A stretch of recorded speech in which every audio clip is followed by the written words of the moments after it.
Por que o homem solteiro pagará mais impostos ao Estado? Esse foi um comentário que eu recebi em um dos meus vídeos e me chamou bastante a atenção. O homem solteiro, ele colocou, o homem solteiro pagará mais impostos. E vamos responder essa pergunta: o homem solteiro pagará mais impostos ao Estado? Sim. Essa discussão não é apenas uma discussão ideológica, não é uma discussão partidária, mas é uma discussão com base na estrutura tributária do Estado, que privilegia determinados modelos familiares em detrimento de outros. E eu vou explicar nesse vídeo quais são os fatores envolvidos e o que está relacionado com as funções do Estado e amparado com, como sempre fazemos, o cuidado de referenciar, de colocar autores e referências acadêmicas. Eu sou Reno Ribeiro, sejam todos bem-vindos ao nosso canal. Sou PhD, mestre em administração, engenheiro, mais de 20 anos na área de ensino e auditoria, com vários pós-graduações, MBAs, participações em congressos nacionais e internacionais, artigos e livros publicados. Então, qual é a diferença, qual é o problema do homem solteiro pagar mais impostos? Não é o problema, já é uma realidade e já acontece. Eu vou explicar para vocês nesse vídeo por que o homem solteiro já paga mais impostos e pagará muito mais. Vamos destrinchar esse aspecto nesse vídeo. Vamos inverter aqui a nossa câmera para a gente aproveitar o passeio, né? Aproveitar um pouquinho melhor o passeio e olhar aqui o panorama. Eu fico me movimentando. Teve uma pessoa que disse que fica tonta comigo andando o tempo todo e balançando aqui a câmera, né? Então eu prefiro fazer dessa forma, por enquanto, né? Vamos fazendo dessa forma. Por que o homem solteiro já paga e pagará mais impostos ao Estado? Porque, em primeiro lugar, o homem solteiro não tem dedução fiscal, não tem facilidade fiscal. Homens solteiros que não têm filhos, não têm esposa, não têm dependência, eles não usufruem de benefícios fiscais, tais como dedução no imposto de renda, por conta do cônjuge, ou por conta dos filhos, ou por conta da educação dos filhos, ou despesas no imposto de renda.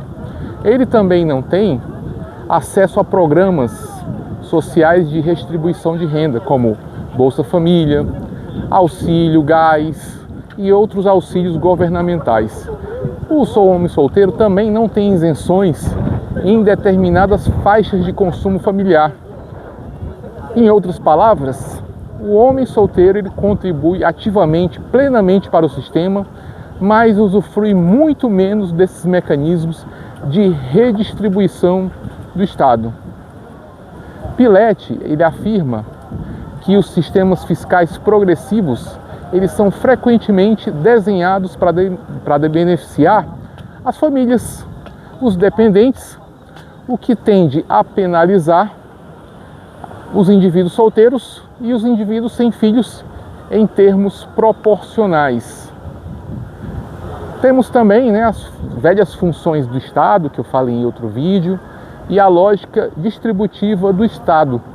O Estado ele exerce funções alocativas, funções distributivas e funções estabilizadoras, conforme Musgrave. A função distributiva, como eu tinha explicado no outro vídeo, ele redistribui a renda por meio de transferências e subsídios. Ele vai tirar dos mais ricos, vamos dizer assim, para dar para os mais pobres, né? Da Previdência e de quem precisa mais, né? Segundo a ótica do governo. Previdência, benefícios sociais, ele vai tirar do bolso do solteiro.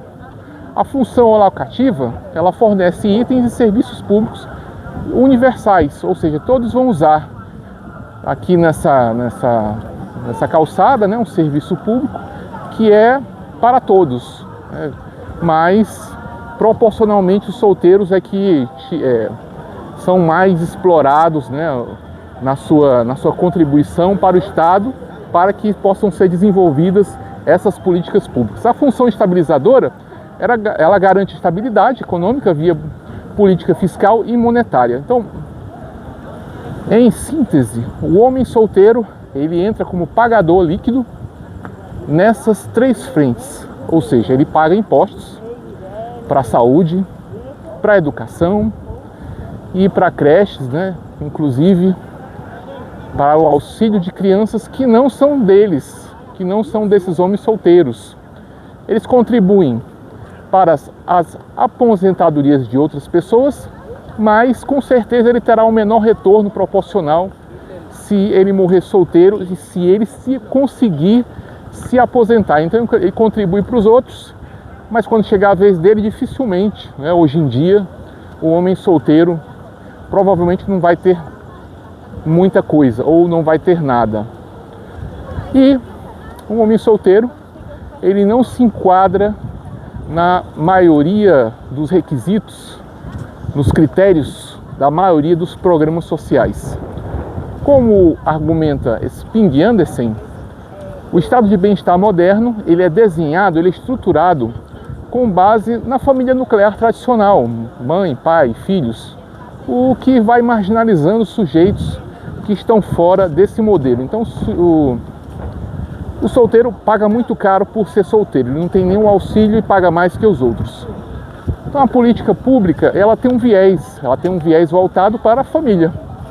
Muitos sistemas tributários e de proteção social, eles são familiares, eles são familistas, ou seja, eles favorecem unidades familiares com filhos, e isso é observado em alíquotas progressivas e diferenciadas para casados solteiros, exemplos nos Estados Unidos, aplicado também no Canadá e no Brasil, e benefícios exclusivos para chefes de família ou mães solteiras, né? E teremos aí em breve, né, muito mais benefícios para mães solteiras, e quem vai pagar essa conta são os homens solteiros que vão custear o filho das mães solteiras que não são deles.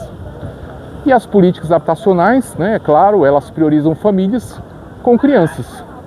Segundo a Nancy Fraser, o Estado moderno ele privilegia determinados arranjos familiares e relega outros a um lugar marginal. Então os solteiros são realmente marginalizados, né, pelo Estado, e isso cria injustiças distributivas e silenciosas.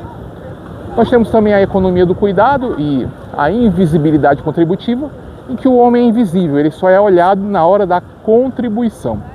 Os homens solteiros eles são excluídos da lógica da economia de Estado, do cuidado, o care economy, que vai valorizando quem tem filhos e quem presta os cuidados familiares. Como os homens eles não produzem filhos, né, não produzem capital humano para o trabalho, para a economia, para alimentar a engrenagem, os filhos, eles acabam sendo vistos unicamente como fonte de arrecadação. Então, segundo Felbre, as políticas públicas frequentemente ignoram a contribuição silenciosa de quem sustenta esse sistema, que são os solteiros, mas não gera dependentes que se beneficiem dele. E nós temos também o paradoxo do contribuinte invisível. O homem solteiro é o que mais contribui proporcionalmente ao sistema, porque ele consome mais, trabalha mais, ele não se beneficia de deduções, ele consome mais porque ele precisa consumir, ele precisa cuidar da saúde, ele precisa investir na sua própria educação, mas ele é o menos lembrado em políticas públicas. Como bem observa Reyes, os sistemas justos deveriam equilibrar desigualdades quando essas não são fruto de escolhas morais. No entanto, esses sistemas fiscais atuais, eles tratam o homem solteiro como um banco, né? Uma fonte de dinheiro e menos merecedor de justiça redistributiva. Então é isso, gente. Para responder essa pergunta, acho que a pergunta se o homem solteiro pagará mais impostos, sim. O homem solteiro pagará mais impostos para criar filhos que não são dele, e ele já paga impostos na atualidade, porque pelas razões que nós discutimos nesse vídeo. E é isso, gente. Se você gostou desse conteúdo, não esqueça de curtir, se inscrever, compartilhar, interagir com o vídeo, porque assim você mostra à plataforma que esse conteúdo é relevante, também me mostra que esse conteúdo é relevante, me fazendo produzir mais vídeos aqui na minha hora de caminhada, de lazer. Tá bom? Obrigado, um abraço, até nosso próximo vídeo. Tchau, tchau.